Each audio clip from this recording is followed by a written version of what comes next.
Now to our discussion about what could be the future of food and the way it may look, taste, and be farmed. It turns out there's a small country in Europe that has some very big ideas and is leading a sort of food revolution.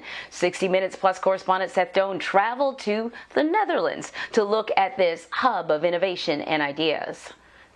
We thought that this could be an alternative protein source.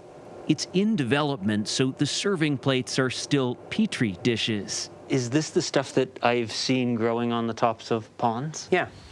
They've dubbed this new crop water lentils, more appealing than pond scum. Now they're testing the safety, nutrition, and taste of different varieties.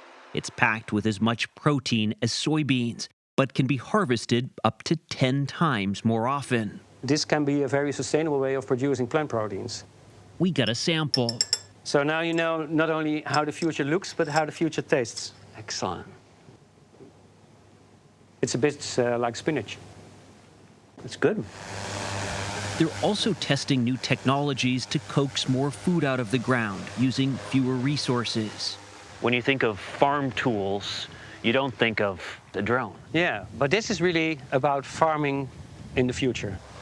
An army of drones and robots monitor and tend crops at what the university calls the farm of the future. These drones use infrared cameras to identify diseases so they can pinpoint pesticide use.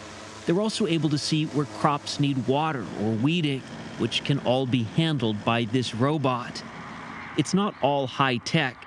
Some of the innovation is simply how crops are planted. Strip farming creates a natural barrier to disease. You plant one crop here, something different here. This one gets sick, you're not losing the whole field. We have cabbage, we have wheat. There are strips with flowers to increase biodiversity, and that will be part of the future. While today, plastic farm boots have replaced those traditional wooden clogs, the windmills are still here.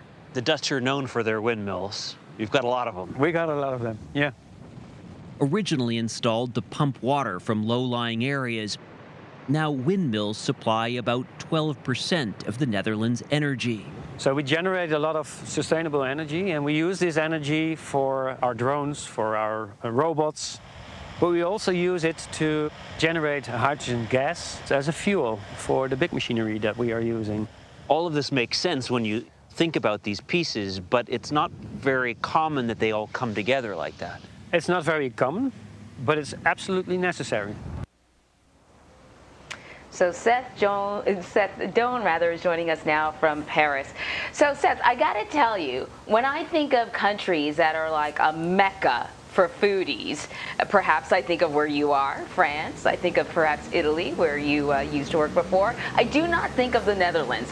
Why is this food revolution happening there? Well, Anne-Marie, if you think of the Netherlands, you probably think of tulips, right? That was one of the early examples of the Dutch mastery in plant breeding. They said, look, they realized that instead of planting a seed and waiting for up to 12 years to be able to cut a tulip, they could plant a bulb and harvest it the next year. We think about the land itself, about 25% of that is reclaimed, seized from the sea due to that vast system of dikes and levees. Then in the late 1800s, there was a lot of wheat, surplus wheat coming in, very cheap wheat coming in from the U.S. And a lot of other European countries said, stay away, we don't want your wheat. The Dutch said, we'll take it and we'll innovate. We'll find ways to use this. So they've really created a system that has mixed business, government, and also this university, Wageningen University, about 50 miles from Amsterdam, which is at the heart of all of this. And they've said, how can we create the food of the future? How can we become known as this sort of food valley, like Silicon Valley? They call themselves Food Valley.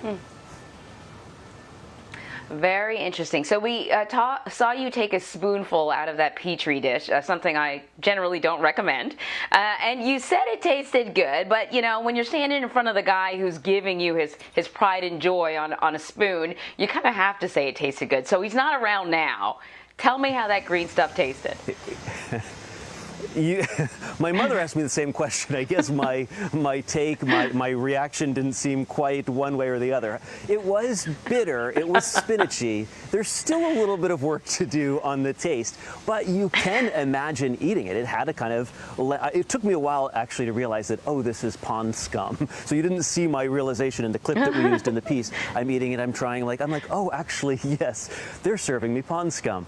But it actually was pretty decent, and their point is, how are we going to feed 2 billion more people, as you mentioned in the lead-in, by 2050? We can't continue to eat meat on the scale that we are now. There's simply not the space to do it. So one of the other things that we looked at was this cultivated meat, that meat made in the laboratory. There's a company there called Mosa Meat that is working on using stem cells to create the muscle and the fat needed. Stem cells can be any tissue in the body, so they grow the muscle and the fat, they mix it together, and are trying to ultimately create a sort of hamburger. They say that with about 2 months of time, you could grow enough stem cells into the tissues needed to be able to create 80,000 hamburgers from a single cow, versus, if you don't know, generally a cow can make about 320 burgers, somewhere around there, assuming burgers of 6-ounce patties or so. So we will really be changing what we're eating in the future. We have to. Animal-free meat. I think it's fascinating. How sustainable is all of this? Because, you know, this really sounds like big farms, big agriculture. Kind of in our neighborhoods, as you know, there's kind of been a move towards supporting the little guy, local farmers, locally grown food. This sounds like it could be a major threat to that, if local farms even really exist at all. Maybe that's kind of a bit of a fantasy at this point. Yeah, one of the things they also said to us is they're also concerned about the farmers of the future. Will there be enough people who want to do this difficult work of farming? That was one of the questions we took to them and said, this seems like something that could be a benefit to big agriculture. That was one of the criticisms that we did hear from small farmers. And Wageningen University, the university that's the hive of all of these ideas, which has a bunch of big companies with offices on the campus, said, well, we also have some of the small guys here too. And we feel it is important for that innovation, that information to trickle down. For instance, that pond scum that we were talking about that I tried. So what Wageningen University is doing is they are going through all of the process of trying to understand exactly how much protein comes per bite. Is it safe? What are the different flavor profiles? And then once they have all of that figured out, they will turn over that sort of intellectual property for companies to do with it as they may, to make different flavors and such. So they say they feel that it is important for the small guys, but to also be involved. But clearly one of the concerns we did hear was this seems to be benefiting big agriculture, and big agriculture is there in a very big way in that country. You have 12 of the biggest food multinationals that have set up shop there. There are 2,500 American companies with offices in the Netherlands, not all food related, but it really is a hive of this sort of innovation. Yeah, it sounds like it. My advice to you, if you ever have to eat pond scum again, hot sauce and ketchup, the king and queen of condiments. Everything tastes better with a little bit on it. Seth, another fascinating story. Thank you so much. I will bring some on my next shoot, and just in case. Nice to chat with you too, Anne-Marie. All right. So you can watch Seth's full 60 Minutes Plus report right now on Paramount Plus. There you can also get breaking news and thousands of episodes of your favorite TV shows. Visit ParamountPlus.com now for a free trial.